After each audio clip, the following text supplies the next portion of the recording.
नमस्कार। मैं Harivallabh HU Bhatt live में आज फिर आपका स्वागत करता हूं। आज मैं आपके सामने एक छोटी सी कहानी लेकर के हाजिर हुआ हूं। मुझे आशा है इस कहानी से हम जीवन में कुछ उपदेश, कुछ संदेश और कुछ डायरेक्शन पा सकेंगे।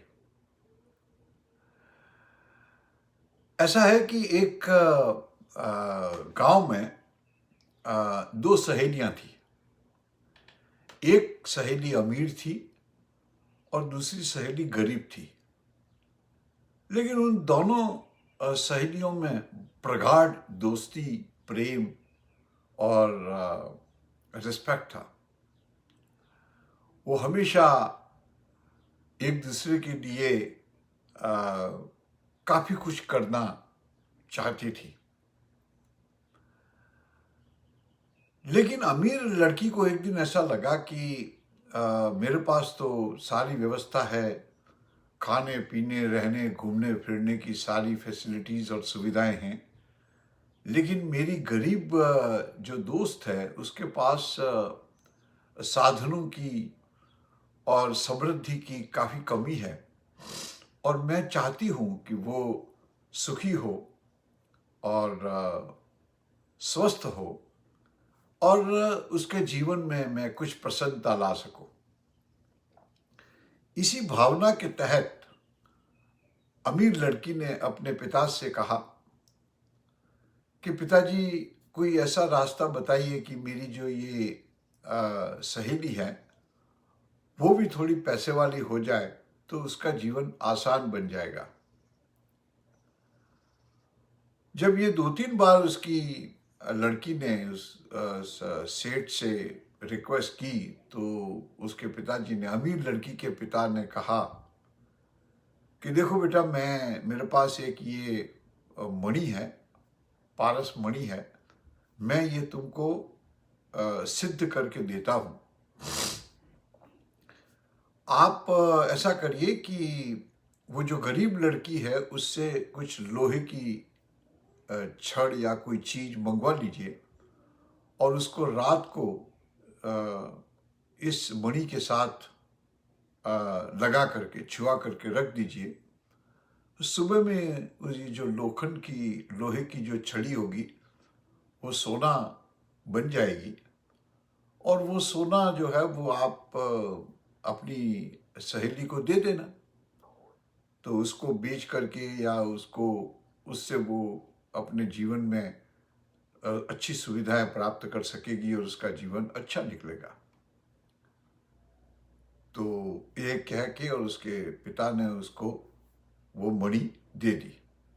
इस तरह उसने अपनी गरीब सहेली को कहा कि तू एक रॉड लेके आ और मेरे को दे दे, मैं कुछ करती हूँ और दूसरे दिन तेरे को एक सरप्राइज मिलेगा।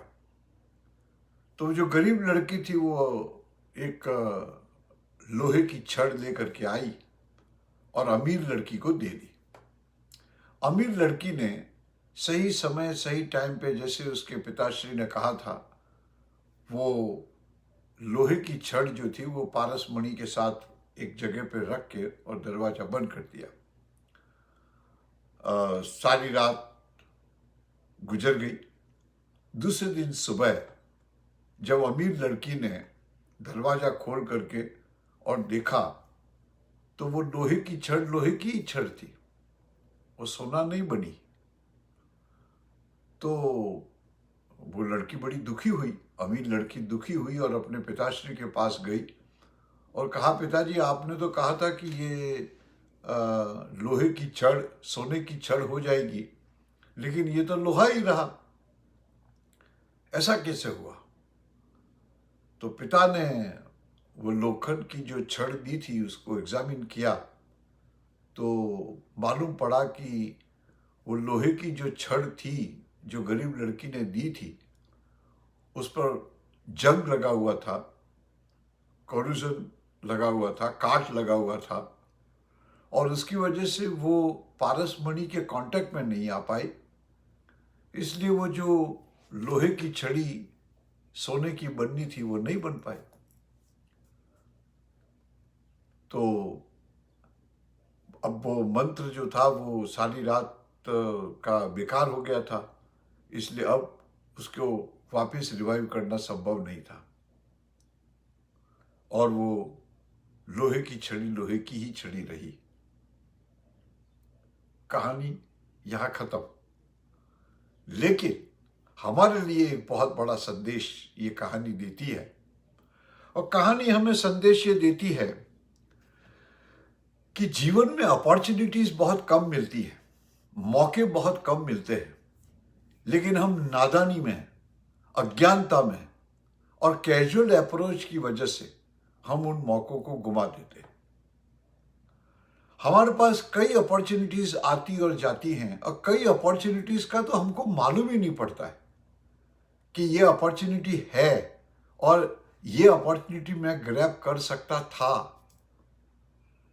इतना हमें ख्याल भी नहीं रहता है, ज्ञान भी नहीं रहता है, और कैजुअली अप्रोच की वजह से वो सारी अपॉर्चुनिटीज बेकार चली जाती है। इस केस में गरीब लड़की के पास अमीर बनने का एक मौका था, लेकिन वो लोहे की छड़ी कहीं से भी उठा दी, ले ली, कैजुअल अप्रोच रहा, न काट रिमूव किया, न साफ किया, और इसकी वजह से उसकी जो हालत में इंप्रूवमेंट आने का एक चांस था, एक मौका था, एक समय था, वो गंवा दिया। तो हम हमेशा हमारे जीवन में एक चीज देखें कि आसपास के वातावरण से अगर कोई मौका हमें मिल रहा है तो वो मौका रेयर ऑफ द रेयरेस्ट है। ये बार बार नहीं आता है।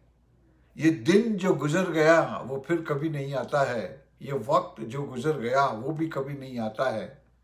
ये सोच हम अगर हमारे दिलो दिमाग में पालेंगे तो हम समय की कीमत समझेंगे और अपॉर्चुनिटीज को रिस्पेक्टफुली वेलकम करेंगे। तो इस केस में से हमें, इस कहानी से हमें ये सीखने मिलता है कि हम मौकों को गंवाएं नहीं, हम मौकों को वेस्ट न करें। इसलिए इसको सीरियसली लेना हमारे लिए बहुत जरूरी होता है। दूसरा यह है कि एफर्ट्स जब आप करें, जब आप किसी चीज को क्रियान्वयन में रखें, जब उसको प्रैक्टिस में रखें, तो इसको सीरियसली और डेडिकेटेडली रखें। इसको हम जो है वो पूरा सम्मान दें। अगर हम हमारे एफर्ट्स को पूरा सम्मान देंगे तो हमें ये रिग्रेट नहीं रहेगा कि ये अपॉर्चुनिटी में मैंने जो छोटी मोटी 2 गलतियां की उसकी वजह से मेरा मौका चला गया। अगर आपने सही दिया होता तो आपके ऊपर वो इल्जाम नहीं आता कि आपने उसको लाइटली ले लिया या सही तरीके से उसका क्रियान्वयन नहीं किया। इसलिए जब हम अपने एफर्ट्स को डालें तब हमारा 100% उसमें दें। हम 100% अपनी योग्यता उसमें डाल करके दें, अपने विजन, अपने व्यूज, अपने विचारों को डाल के दें, ताकि दूसरी बार हमें ये पश्चाताप न हो कि हमने इस परिस्थिति में जो था वो इसको लाइटली ले लिया। और जब पॉजिटिविटी एंड प्रिपेयर्डनेस ये दोनों साथ साथ चलती है, हमारी तैयारी भी होनी चाहिए और पॉजिटिविटी भी रहनी चाहिए। हम तैयार भी रहें और पॉजिटिव भी रहें। जब पॉजिटिव रहेंगे और तैयारी आपको हमेशा काउंटर करेगी कि कहीं ये गड़बड़ तो नहीं हो जाएगी, कहीं ये तो नहीं हो जाएगा। ये प्रिपेयर्डनेस के जो सवाल हैं वो आपकी उस अपॉर्चुनिटीज के अंदर मिली हुई अपॉर्चुनिटीज को पॉजिटिव अप्रोच के थ्रू आप उसको हैंडल करेंगे। तो positivity and preparedness you should always combine and put your efforts accordingly. Opportunities are lost forever. मौका बार बार नहीं मिलता है, ये समय भी हमें बार बार नहीं मिलता है। इसलिए मौका गंवाना ये हमारी कमजोरी है, इस चीज को गांठ बांध करके रख लीजिए और हमेशा जीवन में अपॉर्चुनिटीज को राइट इस्तेमाल करने का एटीट्यूड रखिए। तो हम इस बात को हम कंक्लूड कैसे करें?